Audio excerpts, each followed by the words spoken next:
दुनिया भर में कई जंग को रुकवाने का दावा कर अमेरिकी राष्ट्रपति डोनाल्ड ट्रंप शांति का नोबेल पुरस्कार पाने की जुगत में लगे हुए थे। हालांकि ट्रंप की उम्मीदें धरी की धरी रह गई हैं। दरअसल आज शांति के नोबेल पुरस्कार की घोषणा हो गई है। वेनेजुएला की विपक्षी नेता मारिया मचाडो को शांति का नोबेल पुरस्कार मिला है। बता दें कि मारिया मचाडो वेनेजुएला की जानी मानी विपक्ष की नेता हैं। उनको देश में लोकतंत्र की बहाली और राष्ट्रपति निकोलस मादुरो के तानाशाही शासन के विरोध में संघर्ष के लिए जाना जाता है। मारिया कोरिना मचाडो लंबे समय से नागरिक स्वतंत्रता की रक्षा, स्वतंत्र और निष्पक्ष चुनावों की मांग और अपने देश में सत्तावादी प्रथाओं का विरोध करने के प्रयासों का नेतृत्व कर रही हैं। मारिया कोरिना मचाडो ने कई बार सत्ता विरोधी आंदोलनों का नेतृत्व किया और इसको लेकर वह हमेशा सत्ताधारी दलों के निशाने पर रही है। पिछले 1 साल से छुपकर जीवन व्यतीत करने के लिए मजबूर होने के बावजूद उन्होंने अपना संघर्ष जारी रखा और वेनेजुएला में ही डटी रही। नोबेल समिति ने उनकी इस बात की भी सराहना की है। समिति ने कहा कि मारिया कोरिना मचाडो के जीवन को गंभीर खतरा होने के बावजूद वह अपने देश में ही डटी रही।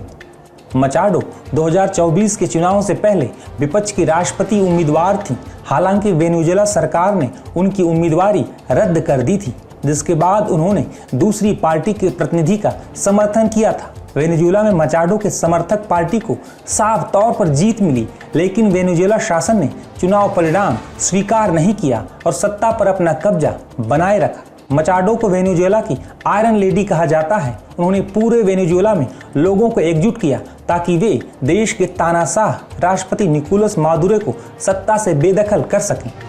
बता दें कि शांति के नोबेल पुरस्कार की घोषणा से पहले तक दुनिया भर में इस बात की चर्चा थी कि क्या अमेरिकी राष्ट्रपति ट्रंप को नोबेल पुरस्कार मिलेगा। हालांकि नोबेल पाने के नियम कुछ ऐसे हैं जिससे ये साफ था कि ट्रंप को ये पुरस्कार मिलने की उम्मीद काफ़ी कम है।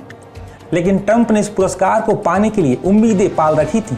8 देशों ने ट्रंप को नोबेल के शांति के लिए नॉमिनेट भी किया था, जिसमें पाकिस्तान और इजराइल जैसे धुर विरोधी मुल्क भी शामिल हैं। इसके साथ ही अमेरिका, आर्मेनिया, अजरबैजान, माल्टा, कंबोडिया जैसे देश हैं।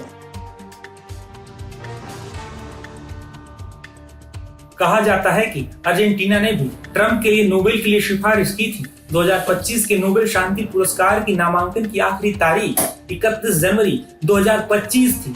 नॉर्वेजियन नोबेल कमेटी के नियमों के अनुसार इस तारीख के बाद आए किसी भी नामांकन को 2025 के नोबेल के लिए स्वीकार नहीं किया जाता है। 338 लोग या संगठन इस साल शांति के नोबेल पुरस्कार के लिए नॉमिनेट हुए थे।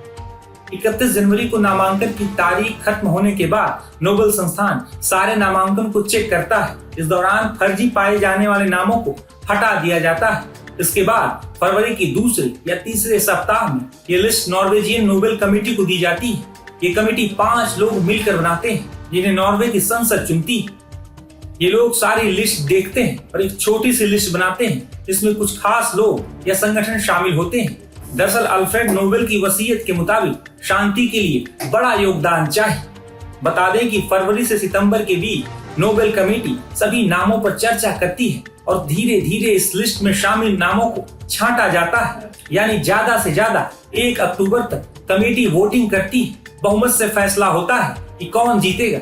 यह फैसला पक्का होता है, कोई अपील नहीं कर सकता। विजेता का नाम तब तक गोपनीय रखा जाता है जब तक घोषणा न हो जाए। वैसे ट्रंप को इस बार मायूस होना पड़ा है। हालांकि अगले साल ट्रंप नोबेल पुरस्कार जीतने की दौड़ में शामिल हो सकते हैं।